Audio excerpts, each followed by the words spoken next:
Hi everyone, thank you for being here with me today. If you clicked on this video, chances are something feels off in your relationship. Maybe you've noticed small changes. A colder tone, less time together, or that uneasy feeling when your partner's phone lights up. And even though you can't point to clear evidence, your heart is whispering, something isn't right. First, I want you to take a deep breath. What you're feeling right now, the anxiety, the confusion, the fear of knowing the truth, it's completely valid. You're not crazy. You're not paranoid. You're simply human, reacting to uncertainty in love. And today, I want to gently walk you through this moment, what it means, how to handle it, and how to protect your heart, whether you decide to stay or to walk away. Let's start with a simple but important question. Where does cheating actually begin? Because for some people, cheating means physical intimacy. For others, it starts the moment emotional secrets are shared, or when private messages turn into something more than friendship. The truth is, everyone's boundary is different, but at its core, cheating is about betrayal of trust. It's not just what they did, it's what they hid. It's about the energy that used to belong to you, now being redirected to someone else. And that pain cuts deep, because it shakes the very foundation of safety that love is supposed to give. Now, if you've started to feel suspicious, you might be wondering, how can I know for sure? I understand that urge. When we feel powerless, we search for facts. But before you dive into detective mode, I want you to pause for a moment.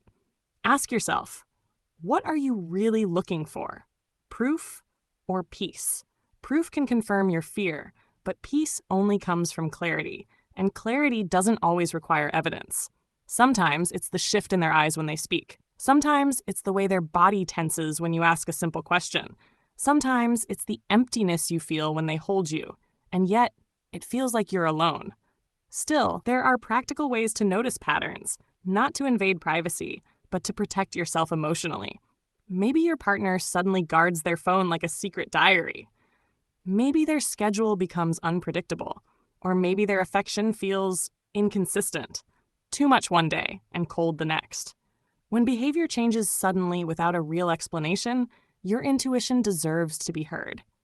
If you truly need to confirm it, there are gentle approaches. You could observe their social media activity, not obsessively, but with awareness. Are there new friends they interact with often? Are they hiding parts of their life from you that they used to share freely? Another approach, and I know this is hard, is to talk to a trusted mutual friend.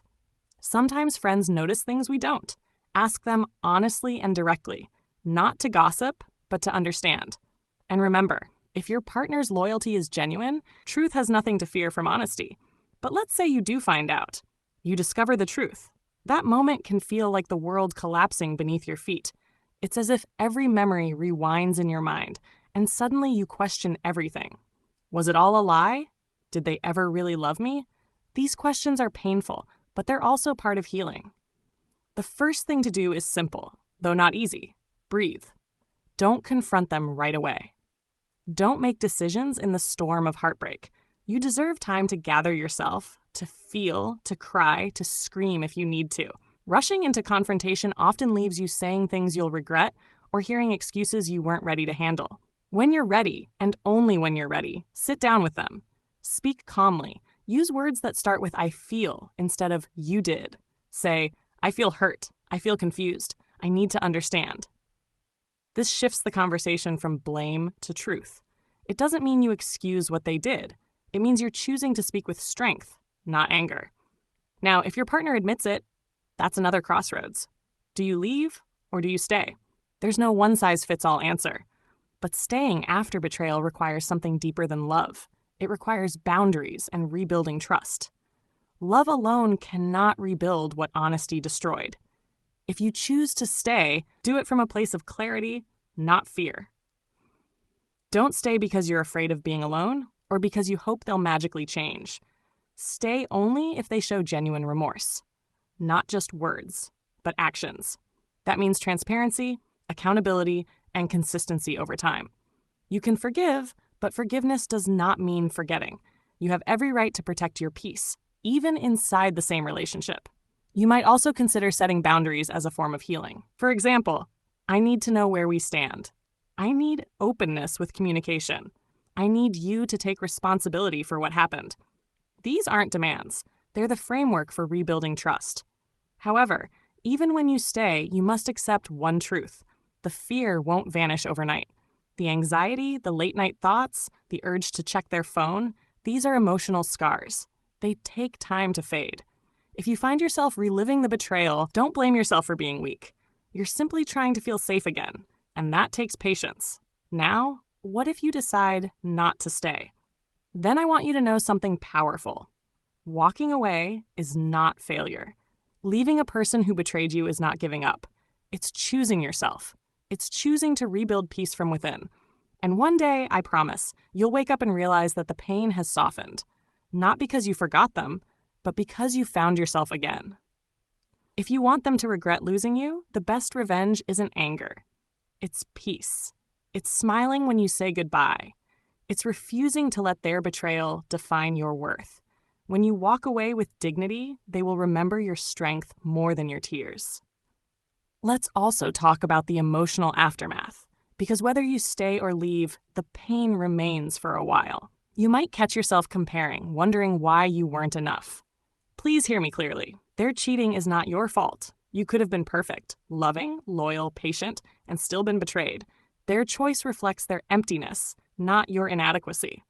After heartbreak, self-care becomes your oxygen. Sleep. Eat properly.